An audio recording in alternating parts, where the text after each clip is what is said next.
T+1 rolling settlement cycle for stocks on an optional basis. Now, according to the circular, a stock exchange can choose to offer T+1 settlement cycle on any of the scrips to all stakeholders after giving an advance notice of at least 1 month regarding the change in the settlement cycle. For those of you who are new to the markets, let me help put things in perspective. The usual settlement cycle till now has been T+2, which means if you sell your long-term holdings on a Tuesday, you will get 100% of the proceeds by Thursday evening. Similarly, if you buy a stock today, it will get credited to your demat account by the day after tomorrow. T+2 settlement has been a bit of an issue for several participants on the liquidity front, as most brokers allow only a part of the sale value to be used on the very next day. SEBI's decision was made to provide flexibility to stock exchanges to offer either T+1 or T+2 settlement cycles.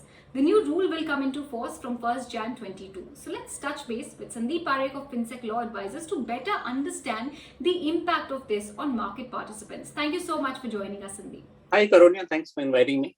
There's a lot of talk on the new T+1 rolling settlement cycle introduced by SEBI. Do you think this will impact the investors? Is it something that the investor community was waiting for? Briefly, I'd like to just kind of simplify this whole concept of T+2, which sounds like an esoteric term. Essentially, when we go to buy groceries, we end up paying immediately and getting the goods as soon as we make the payment. As opposed to that, the financial world moves on a kind of a longer and more inefficient cycle, which is often known as T+2 is essentially means that from the time you do your trade till the time all exchange of securities and monies are done, and then the entire process is completed, it takes 2 days from the time of the trade.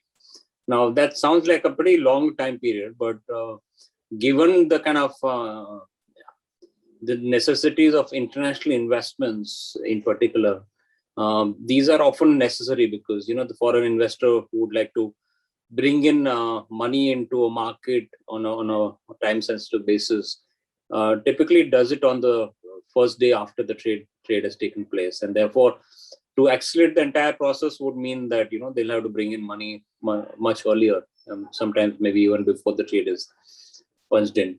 So it makes it kind of somewhat difficult for some classes of institutional shareholders, especially international ones. But for most investors, it kind of makes the system more efficient. It's much faster process. The plumbing is faster essentially. So it's kind of a pro, but there are some cons. So it's not kind of without its demerits, which is why SEBI has given the flexibility to the exchanges to implement it if they are comfortable with it.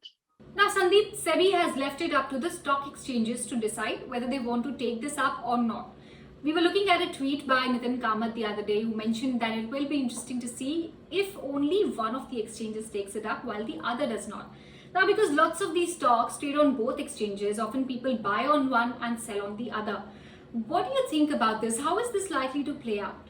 Essentially, as I said, there will be an somewhat of a regulatory arbitrage involved because international investors would flock to the exchange with a longer timeline. So I think I don't expect that to happen really. I think either both of the key equity exchanges will move, or both will kind of continue with the current cycle.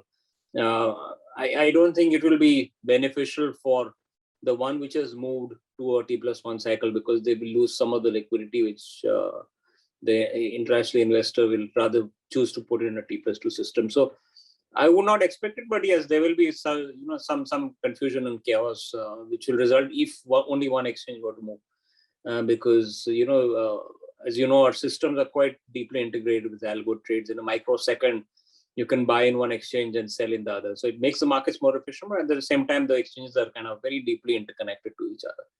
So I don't expect that to happen, but if it does, I think it will pose some major challenges. Several experts are saying that there are going to be operational and technical concerns which need to be tackled before implementing T+1 settlement system. Can you also highlight for our viewers some of the challenges that you foresee? Essentially, just think of it as pressing the button on a fast forward video. Everybody involved in this, from investors and institutional investors to the intermediaries and brokers, to the exchanges themselves, will have to do everything they've been doing in half the time, including banking, of course, most important for movement of fund. Everybody will have to do everything at twice the speed.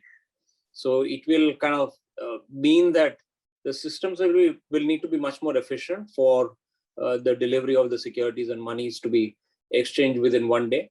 And it will also kind of be good for investors in the sense that people get their money or securities much more quickly, and therefore they can do whatever they want with that when they get it a day earlier. So it will impose burdens in terms of creating the system more, creating all the the plumbing which is required to make it more efficient.